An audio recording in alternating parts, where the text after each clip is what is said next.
Good afternoon, this is Sunshine Reports. My name is Remy Allen. Ondo State Government has announced measures to cushion the effect of the removal of fuel subsidy. At a press conference at the Governor's office in Akure, Finance Commissioner Wale Akintarenwa said the palliative measures will address most of the issues affecting citizens of the state. Government House correspondent Timileyin Falade reports. Following the removal of fuel subsidy by President Bola Tinubu on assumption of office in May 29, 2023, Ondo State Government constituted a 9-man palliative strategy and implementation committee saddled with the responsibility of cushioning the effect of fuel subsidy removal in the state, headed by Commissioner for Finance Wale Akintarenwa. The federal government is giving 7 billion to every state. Akintarenwa, while addressing the press on measures to cushion the effect, said the state government would kickstart free shuttle service for students on resumption of the next session in September. He also disclosed that existing buses in ministries, departments, and agencies in the state would serve as free shuttle to public servants, even as government is set for the payment of outstanding leave bonuses to civil servants. The government will restore free shuttle buses for students starting from resumption in September till December 31st. Thereafter, affordable rates will be charged from January 2024.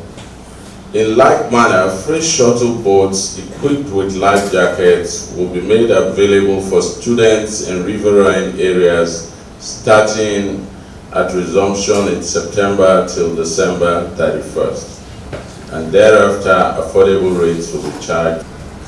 Additional CNG buses will be purchased to convey public servants to and from work at no cost to them till December 31st. On social intervention, the Commissioner said unconditional cash transfer of 10,000 naira for 3 months will be given to selected vulnerable persons in every local government area, while free food packages would be distributed to 1 million households across the 18 council areas in the state. Farm inputs at subsidized rates will be made available to farmers. Our poultry and fish farmers will be given free drugs, maize and feeds for their birds and fishes. In addition, trading on local feed formulation and production will be given to them to help them look inwards. Agrochemical seeds, drip lines, farm tools and power tilers will be given at subsidized rates. And in the riverine areas, free fishing nets and subsidized skills will be made available. To ease the movement of farm produce, tricycles will be given free to farming communities. This will be supervised by officially recognized community-based stakeholder groups. The Commissioner also said the state government has henceforth suspended hospital registration and consultation fees. Mr. Akintarenwa added that various categories of small and medium enterprises will also benefit from the state government's financial assistance.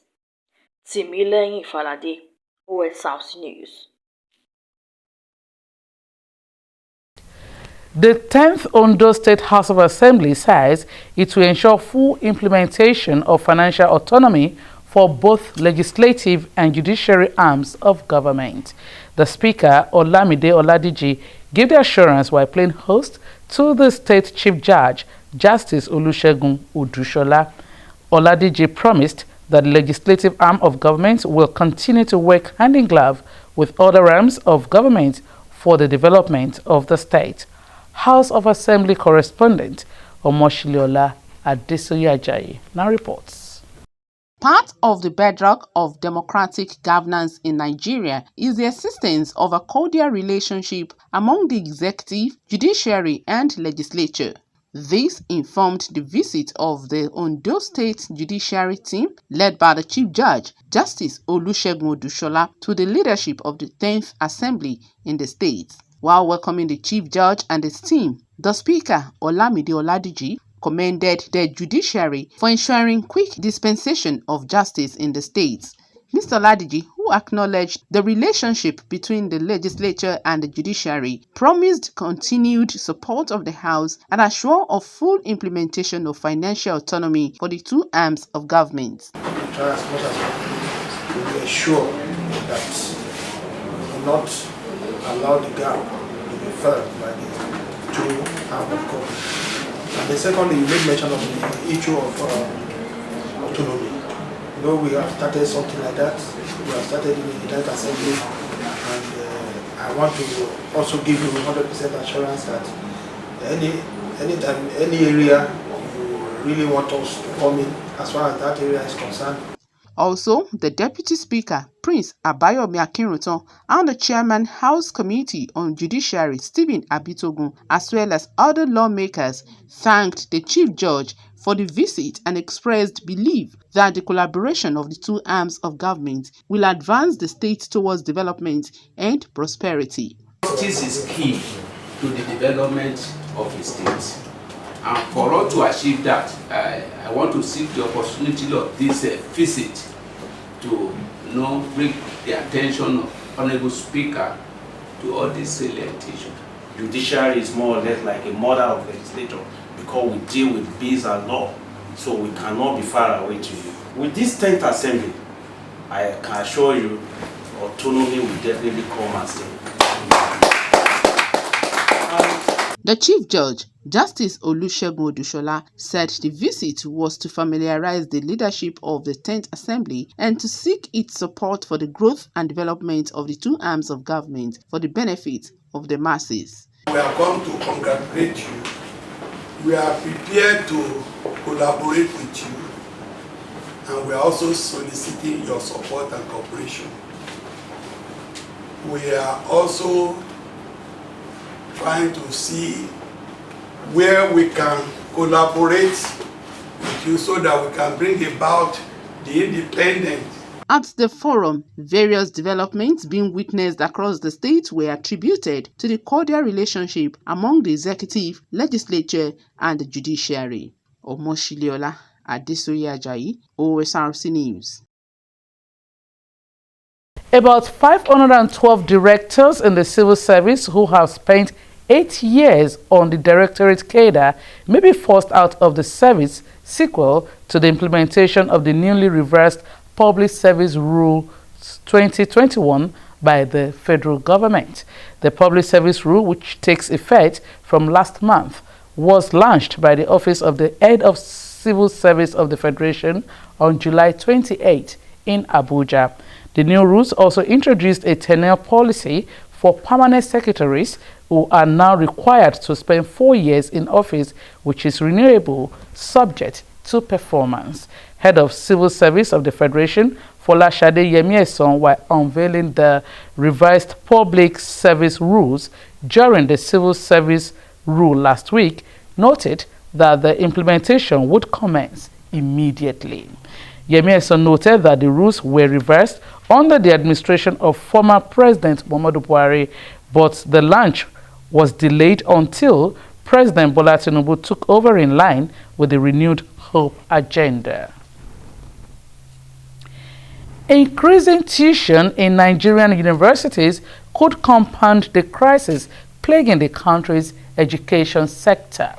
Speaking against the backdrop of an increase in fees by some universities in the country, Chief Executive Officer of a UK charity, Ibironke Adiago, says a country currently having some 20.2 million out-of-school children should have no business increasing fees.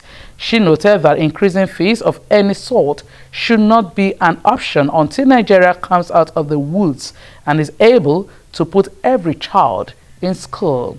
Adiagbo said Nigeria should improve education standards in public schools and introduce strategic communication measures to address prevailing negative notions about education in public schools. UNICEF says diphtheria has claimed the lives of 122 children in Nigeria as at July 2023. According to UNICEF's communications officer in Nigeria, Safia Akau, the body was amplifying its efforts to counter the growing outbreak of diphtheria that has affected children in 27 states of Nigeria.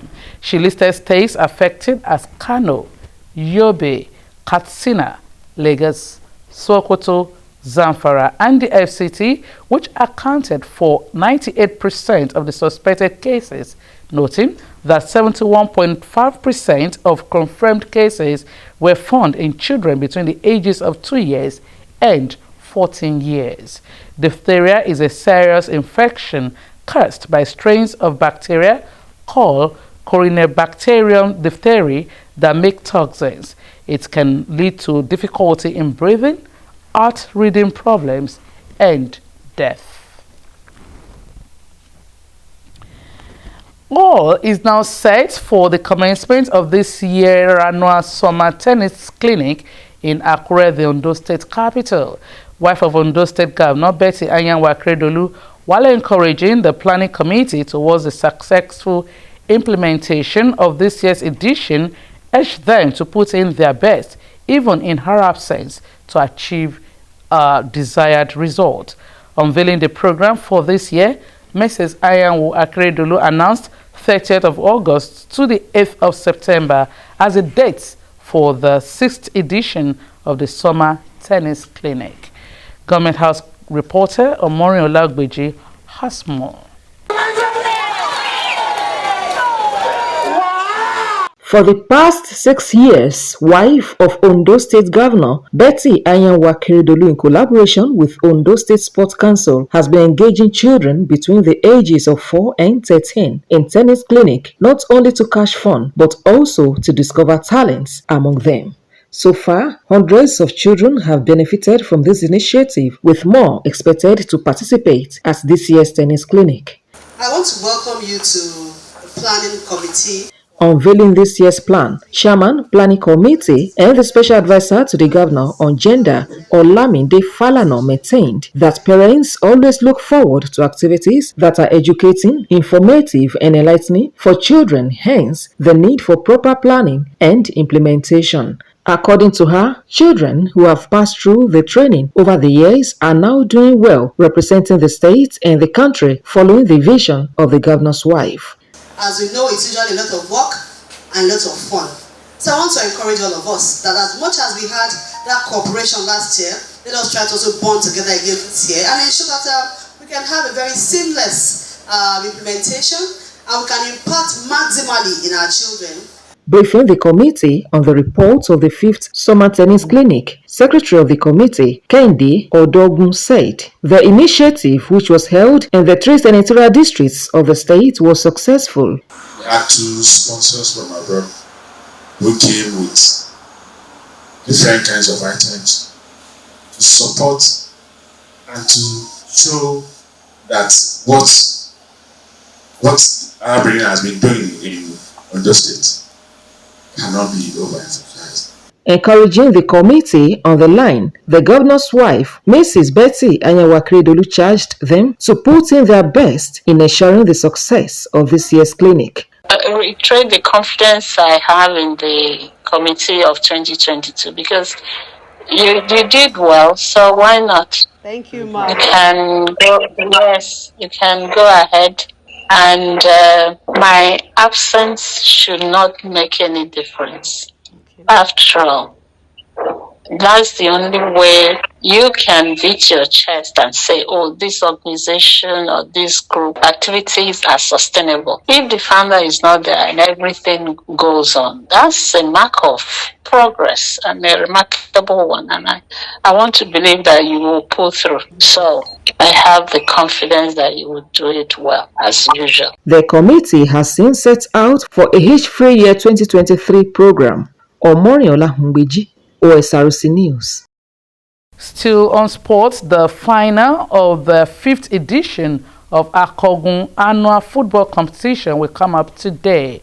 The competition is an avenue for discovering raw talents for soccer development in Ondo State, especially in Akoko land. According to the organizer of the tournament and a former member of Ondo State House of Assembly, Akogun Gbenga Omole, the 5th edition of the tournament will feature an ex-Super Eagles captain and goalkeeper, Peter Rufai. 20 clubs are participating in this year's edition, with the grand finale billed for Ojomiri High School, Okakoko, by 4 p.m.